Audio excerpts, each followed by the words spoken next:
this chapter is related with the medicines or the drugs which are being used for the treatment of various diseases.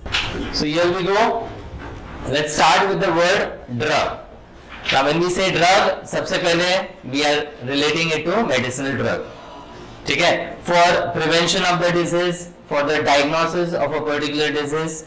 ठीक है? So drug is first of all is derived from a French word drogue, which means dry herbs. Ancient में many of the medicines were prepared from herbs, but nowadays they are almost prepared synthetically.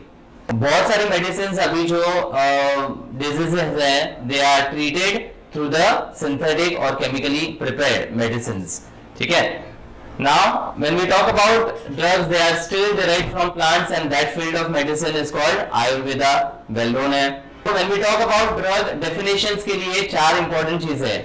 It is a chemical substance which can be used for diagnosis of a disease, prevention, treatment, and the cure or relief from a certain disease. So on the basis of this parameter definition, देखो, it is a chemical substance used for the diagnosis, prevention, treatment, and cure of a particular disease. Drugs के बारे में कुछ information which you need to know. They are low molecular mass compounds which has a molar mass of about 100 to 500 U or simply AMU. ठीक है? तो इसको आप ग्राम पर मोल भी बोल सकते हो if you relate it to molar mass. ठीक है? 100 to 500 U is equivalent to 100 to 500 gram per mole. ठीक है? Now, how do drugs actually treat a particular disease? In our body, they interact with the macromolecular targets. Macromolecular targets अपने biomolecules होते हैं. And biomolecules मतलब it can be carbohydrate, protein, lipids, fats, nucleic acid, and so on. So, drugs are those substances which interact with the macromolecular target and they produce a biological response. अब वो biological response जो है वो useful होना चाहिए. If it is useful, then we say it is therapeutic. क्या बोलते हैं? Therapeutic. अगर कोई side effect हो गया उस drug या medicine से, then we will not say that the response was therapeutic. बराबर? इसी से एक field relate है chemotherapy. That relates to chemicals which is used for the therapeutic treatment. Therapeutic treatment मतलब a treatment which will produce a biological response which is useful without any side effects. समझा? ठीक है? So they interact with macromolecular targets and produce a biological response. If this response is therapeutic, meaning useful, then only obviously the chemicals could be treated as medicines. अगर वो कोई side effect या फिर कुछ problem create कर रहा है, obviously will not classify them into a medicine. Clear? अब there are some characteristics of an ideal drug. Medicine क्या क्या करना चाहिए और क्या नहीं करना चाहिए. First point, it should not disturb the normal physiological processes of the body. जो physiological processes है उसको affect नहीं करना चाहिए. Secondly, it is harmless to host but should be harmful to the organisms to which it is attacking. Host मतलब हमारा body and organisms मतलब जिसको वो treat कर रहा है. So harmless to host but should destroy the harmful organisms. They should obviously have minimum side effects or simply no side effects. And drugs are always localized to active site या affected site. ठीक है? तो जो भी treatment कर रहे हैं जैसे कफ या कोल्ड का ट्रीटमेंट हो रहा है तो that particular site would be called as the affected site. So that should be localized only to the affected site and not to the other sites which can create the problems or side effects. बराबर? तो चार important characteristics है जो पूछा जा सकता है. So you can simply understand them and write them. Now next part is important. Classification of drugs. Drugs के क्लासिफिकेशन अलग अलग बेसिस पे या अलग अलग पैरामीटर्स के ऊपर डिपेंडेंट है. So the visual is quite effective. The first classification is based on pharmacological effects. This is basically classified on the basis of the effect on the normal processes of the body. ये classification is dependent on the effect of the drug on the normal processes of the body, like blood congestion या digestion problem या breathing problem, तो उसके related जो drugs classify होते हैं, that is called the classification based on pharmacological effect. Second, chemical structure. Here the classification is based on the basis of the structure of the drug, meaning the functional group which is involved. ये क्यों important है? Because बहुत सारे drugs with similar functional group might have similar effects, but ऐसा जरूरी नहीं है. जैसे कोई ड्रग में कीटोनिक फंक्शनल ग्रुप है, उसका एक पर्टिकुलर इफेक्ट होता है, तो वो सेम फंक्शनल ग्रुप अगर कोई और ड्रग में हो तो शायद the effect could be same. ठीक है, because the functional group could be associated with multi other functional groups, इसीलिए यहां पर सेम हो भी सकता है, नहीं भी हो सकता है. That is why this classification is important to understand the effect of the drug on the particular disease with the help of the functional group. So that's basis of chemical structure. तीसरा, it is action on a biochemical process. यहाँ पे जो disease oriented drugs होते हैं, disease oriented, जैसे pain killers है या फिर calmness के लिए जो drugs issue किए जाते हैं, जो disease oriented drugs है, they are classified on the basis of this particular category on a biochemical process. चौथा, molecular targets. जैसे मैंने बोला, ड्रग इफेक्ट कैसे करते हैं? Bye attacking the macromolecular target. कौन से टारगेट पे अटैक कर रहे हैं? जैसे कार्बोहाइड्रेट है कि प्रोटीन है कि लिपिड्स है या न्यूक्लिक एसिड है, उसके बेसिस पे the classification is the fourth one, molecular targets. पांचवा, ले पब्लिक, मतलब लेमन्स लैंग्वेज में जब हम केमिस्ट को विजिट करते हैं, obviously without having the knowledge of the medicines in general, तो एज अ लेमन हम क्या बोलेंगे? कफ हो गया, कफ की मेडिसिन दे दो. मुझे पेन हो रहा है, पेन की मेडिसिन दे दो. बट अगर फार्मेसी के लैंग्वेज में बात करें तो painkillers are given a name like analgesics. ठीक है, पेन किलर्स को अनाल्जेसिक्स बोलते हैं. बैक्टीरिया को ट्रीट करने वाले मेडिसिन को एंटीबायोटिक्स या एंटीबैक्टीरियल ड्रग्स बोलते हैं. तो लेमन्स लैंग्वेज में we have the classification which is based on this by lay public. ठीक है, तो आप एग्जांपल्स देखते हैं to understand that. Pharmacological effect मतलब the effect on the normal processes of the body, उसके बेसिस पे क्लासिफिकेशन. जैसे मैंने बोला, analgesics meaning painkillers. Tranquilizers are those drugs और medicines which are used for calmness. Anti cancer drugs obviously to treat the cancer. Chemical structure में on the basis of the functional group like ketones, alcohols, hydrocarbons, asters etcetera. और हम biochemical process, disease oriented drugs मैंने यहां पर बोला, जैसे pain killers है, anti arthritis है, लोकल एनेस्थेटिक है. ठीक है, तो ये सारे इसमें क्लासिफिकेशन में आते हैं. Macromolecular targets, the targets which it is attacking to, meaning protein हो सकता है, एंजाइम रिएक्टर्स हो सकता है, nucleic acids, they are called targets. And by lay public मतलब नॉर्मल लैंग्वेज में, जैसे cough syrups, laxatives, purgatives. These are the family of drugs which are used to loosen the stool and also increase the bowel movements. Purgatives, laxatives वो family से आते हैं. ठीक है, तो ये 5 तरह से we classify the drugs or the medicines. ठीक है, अब next part कुछ questions हैं, साथ साथ में ले लेते हैं. First one, drugs are classified on the basis of, सारे ही है, 5 तरह के classification हमने देखे. Drug is that substance which is used for purpose of treatment, diagnosis, prevention, cure. सारे आ जाएंगे. And tablets and syrups, दो अलग classes of drugs हैं which are based on tablets और syrups. दोनों ही drugs के classification है. फर्क कहाँ पर आता है? Dosage forms के ऊपर. Clear? ठीक है, आगे. Mechanism of drug action. अब यहाँ पर पढ़ेंगे कि drug actually काम कैसे करता है. Simple language में, drug is that chemical substance which will interact with the macromolecular target and produce a biological response. If the response is useful, then we will call it to be therapeutic. क्या बोलेंगे? Therapeutic. ठीक है, तो अब यहाँ पर हम example ले रहे हैं proteins as the drug target. Macromolecular target हम यहाँ पर किसको कंसिडर कर रहे हैं? प्रोटीन्स. ये कार्बोहाइड्रेट, लिपिड्स, न्यूक्लिक एसिड्स कुछ भी हो सकता है. We are normally taking it as in this example proteins. अब protein as a target can work in two forms, mainly in the body as enzymes, which are famously the biocatalyst और the receptors, जो signaling system के हिसाब से काम करता है. ठीक है, तो इसी का मैकेनिज्म हम डिटेल में समझने वाले हैं. ठीक है, so first part will concentrate on proteins working as enzymes. ठीक है, so enzymes simply are those biocatalysts that changes the rate of a reaction without being changed themselves. They do interact and participate in the reaction, but at the end of the reaction they are regenerated. So they are basically forming the intermediates. और एक चीज हमें पता है कि catalyst increases the speed of the reaction by lowering activation energy. Kinetics का बहुत important concept, by lowering the activation energy, by taking the shortest path, shortest possible path in the mechanism.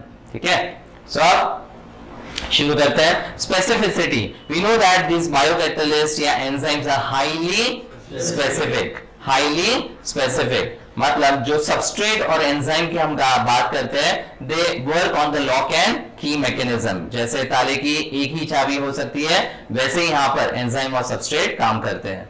ठीक है, सो उसको समझने के लिए let us consider one enzyme which is having this particular specific shape.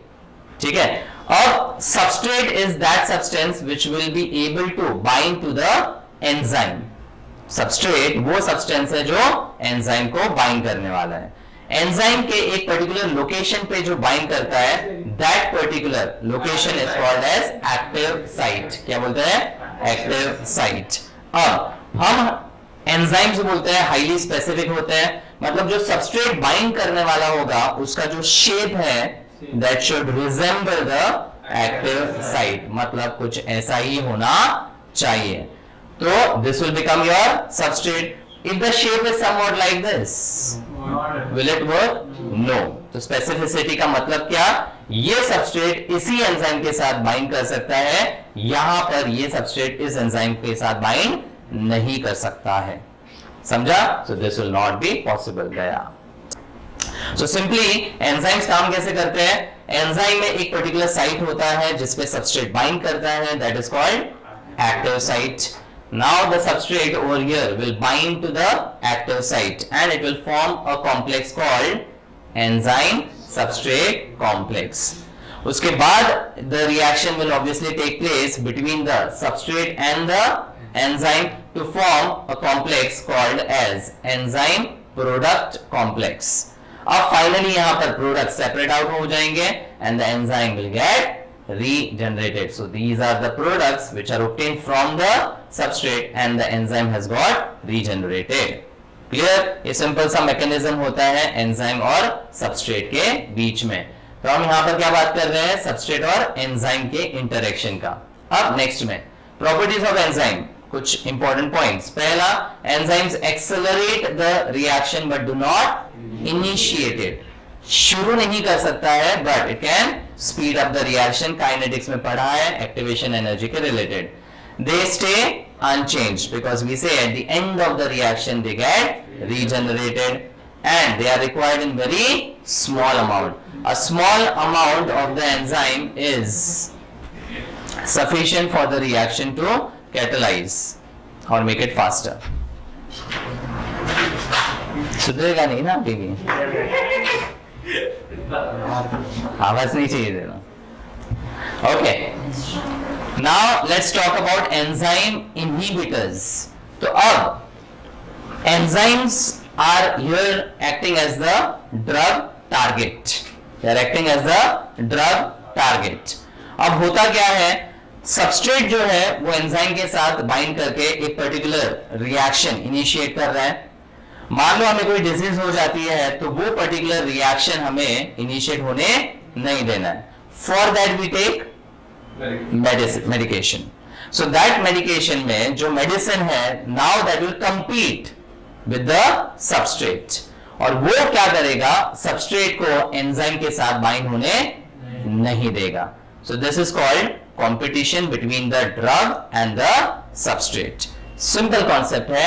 Drug जब हम या medicine लेते हैं तो दे कंपीट विद द सबस्ट्रेट. वो सबस्ट्रेट जो है वो डिजीज कॉज कर सकता है, तो वो ड्रग क्या करता है, उस सबस्ट्रेट को हटाकर या उसके फंक्शन को इनहिबिट करता है। इनहिबिट करता है मतलब प्रिवेंट कर देता है, and with that the disease will get prevented. समझा? ठीक है। So let's understand it in detail. Enzyme inhibitors जो होते हैं वो दो तरह के होते हैं, one is competitive and other is non competitive. Competitive में एंजाइम तो फिक्स है, substrate and drug are competing with each other to bind to the active site of the enzyme, specifically to bind to the active site of the enzyme। मतलब competitive inhibitors में drug और substrate का structure similar होना चाहिए, that should be a resemblance.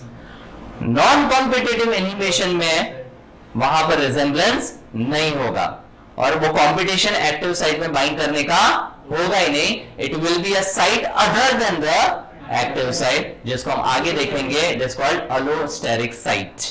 क्या बोलते हैं? Allosteric site. तो सिंपल सा कॉन्सेप्ट है, अगर एक्टिव साइट के लिए कंपीट कर रहे हैं तो रिजेम्बलेंस होना चाहिए, एक्टिव साइट के लिए कंपीट नहीं कर रहे हैं, कोई और साइट के लिए कर रहे हैं, तो नॉन कॉम्पिटिटिव इनहिबिटर्स उसमें रिजेम्बलेंस होने की जरूरत नहीं है। ठीक है। So let's see. So this is a reaction where the enzyme and the substrate reacts to form a complex forming the products and the enzyme getting regenerated. ये अपना नॉर्मल रिएक्शन है जो सबस्ट्रेट के साथ हो रहा है। अब हम क्या बात कर रहे हैं? इनहिबिशन की। मतलब we have taken the medication, वो मेडिकेशन में ये इनहिबिटर जो है वो अपना ड्रग है। वो ड्रग का काम क्या है? सबस्ट्रेट के साथ कंपीट करना, और ऑब्वियसली वो उसको डोमिनेट करना चाहिए, मतलब उससे ज्यादा पावरफुल होना चाहिए।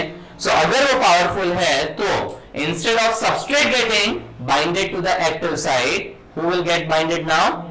The inhibitor. This is simply your drug or the medication which you have taken. So अब क्या हुआ? सबस्ट्रेट को आने ही नहीं दिया। देखो सबस्ट्रेट बेचारा वहीं पे बैठा है।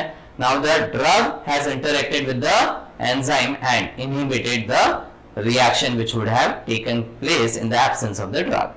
This is called competitive inhibition. Competition for the active site. बराबर? अब कुछ ड्रग के स्ट्रक्चर्स ऐसे होते हैं जहां पर सबस्ट्रेट के साथ रिजेम्बलेंस नहीं होता है, फिर भी वो इफेक्ट करता है, तो उस पर्टिकुलर केस को हम बोलते हैं नॉन कॉम्पिटिटिव इनहिबिशन। यहां पर क्या हो रहा है?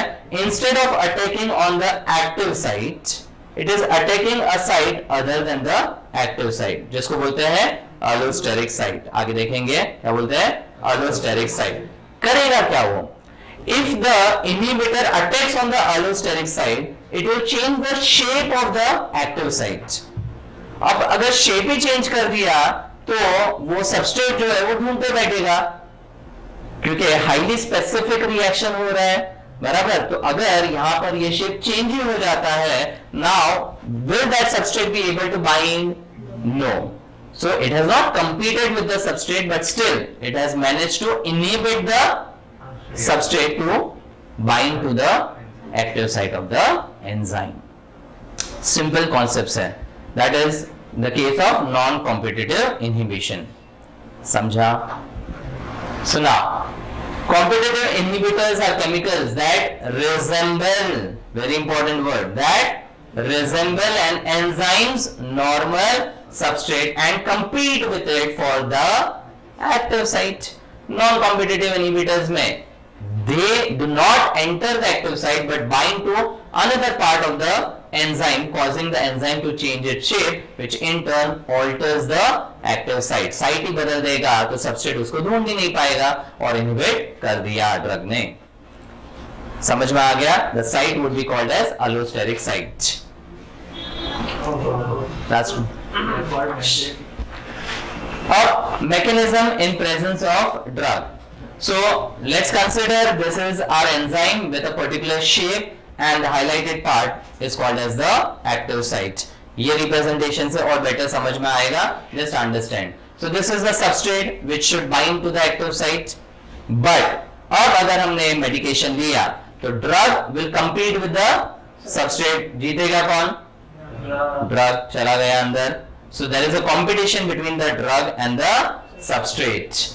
ड्रग इनहिबिट्स और hinders the activity of enzyme, substrate को बैठने नहीं दिया तो ड्रग ने क्या किया, इनहिबिट किया द एक्टिविटी ऑफ एंजाइम, ठीक है। So this is competitive inhibition.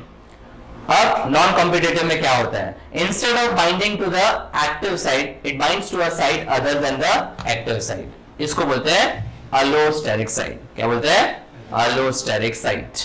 अब वापस सबस्ट्रेट और ड्रग में रिजेम्बलेंस नहीं है, तो now the drug will attack on the allosteric site. अब जैसे अटैक करता है शेप चेंज हो गया, तो सबस्ट्रेट अब उसको रिकॉग्नाइज नहीं कर पाएगा and thus the substrate cannot occupy the active site, so it inhibits the action of enzyme but in non competitive manner। समझा, clear? So that is called as the mechanism of drug action or in presence of the drug। So to sum up, there is a competition between the substrate and the drug to bind to the enzyme. If they are competing for the active site, competitive inhibition. For the site not other than the active site, it is called non-competitive inhibition। जो दूसरी site होती है उसका एक नाम है allosteric site, to be remembered, ठीक है। Now the type of bonds between the substrate or drug and the enzyme could be ionic bonding depending on functional group क्या present है और किस तरह का reaction हो रहा है। तो ionic bonding हो सकता है, it can be hydrogen bonding, the intermolecular forces of attraction, or it can be the covalent bond or van der Waals interaction। कोई भी तरह के interaction हो सकते हैं जो प्रोटीन्स में भी हमने पढ़े हैं, ठीक है। Between the drug and नहीं between the drug and the enzyme या substrate and the enzyme। अब कंपटीशन जब होता है तो कोई एक ही एक्टिव साइट पे बैठेगा, समझा। उनके बीच में इंटरेक्शन क्या क्या हो सकते हैं, it can be ionic, covalent, hydrogen bonding, van der Waals interaction, dipole dipole, ion dipole, हर तरह के forces of attraction are possible. These are just to name few of them. Pardon? Not always. It depends on the functional group present. If it is a specific case, then it might be only covalent, but जरूरी नहीं। In general, नहीं। It can be any of it. So now, enzymes are, of course, proteins, nitrogenous compounds. Which type of bond exists in enzyme substrate का complex? सारे तरीके हो सकते हैं। Which of the following binds at the allosteric site in non-competitive drug? Drug obviously bind करता है। Clear? Super. Now, mechanism of drug action, second part की तरफ बढ़ते हैं। Proteins enzyme की तरह काम कर सकता है या receptors, ठीक है। तो nerve receptor का जो mechanism होता है, we are going to concentrate on that part now, ठीक है। So diagrammatically let's understand receptor as drug का target। तो ये अपना receptor similar to the enzyme जो हमने consider किया था, and this is the part which is going to attack the receptor, that is called chemical messenger। यहाँ पे अपना chemical messenger होता है substrate। तो कॉन्सेप्ट वही है, सबस्ट्रेट को केमिकल मैसेंजर बना दिया है हमने और अपने एंजाइम को रिसेप्टर बना दिया है, बराबर। एक एग्जांपल समझने के लिए, the chemical messenger could be the insulin. Insulin का काम क्या है? It helps to maintain the glucose और शुगर लेवल्स, ठीक है। तो वो कंट्रोल कैसे करता है? By signaling the nerves, muscles and the liver to take in the glucose from the blood so that the level of the glucose is maintained। मतलब signalling system अपने मैसेजेस जाते हैं, उस मैसेजेस के बेसिस पे it signals that the glucose level is increasing, so it signals the muscles, fat या फिर जो अपने बाकी ऑर्गन्स हैं उनको मैसेजिंग जाता है कि ब्लड से ग्लूकोज का लेवल कम करना है, so taken into excess. And obviously it is also required for the energy, ठीक है। अगर सफिशिएंटली अपने बॉडी में एनर्जी है, if the glucose level is not required, then that excess part is stored in the form of glycogen, ठीक है। This is how the messaging system works, ठीक है। तो सिंपल कॉन्सेप्ट में केमिकल मैसेंजर यहाँ पर अपना सबस्ट्रेट की तरह काम कर रहा है और एंजाइम जो है वो अपने रिसेप्टर हैं यहाँ पर, ठीक है। So the messenger now will bind to the receptor again at the active site. Again it will form the intermediate, that will be the complex, and it will produce a particular message in the cell, and that message is basically responsible for various biological functions which are being performed by the body. ठीक है. Finally यहाँ पर receptor regains its shape, जैसे enzyme catalyst है ना, at the end of the reaction it is getting regenerated, वैसे receptor भी regain करेगा अपने shape को. अब यहाँ पर दो important terms है, agonist और antagonist.